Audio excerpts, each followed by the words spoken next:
నమస్కారం ఘంటారవానికి స్వాగతం. ముందుగా ప్రధాన అంశాలు. ఈ నెల 18 నుంచి అసెంబ్లీ వర్షాకాల సమావేశాలు. తప్పుడు పోస్టుల కట్టడి చట్టానికి ఆమోదం తెలిపే అవకాశం.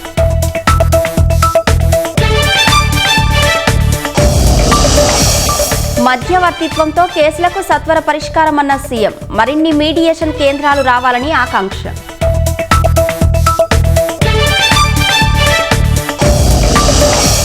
ట్రంప్ ట్యారిఫ్ల భారం తప్పించేందుకు కేంద్రం కార్యాచరణ. ఎగుమతిదారులకు ఉద్దీపన ప్యాకేజీ కల్పనపై కసరత్తు.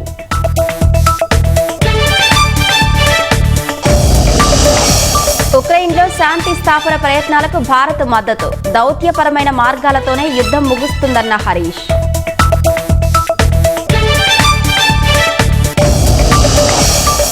భారత్కు దూరం అయ్యామంటూ ట్రూత్లో ట్రంప్ పోస్ట్. చైనా చీకటి వలయంలో చిక్కుకుపోయిందంటూ వ్యాఖ్య.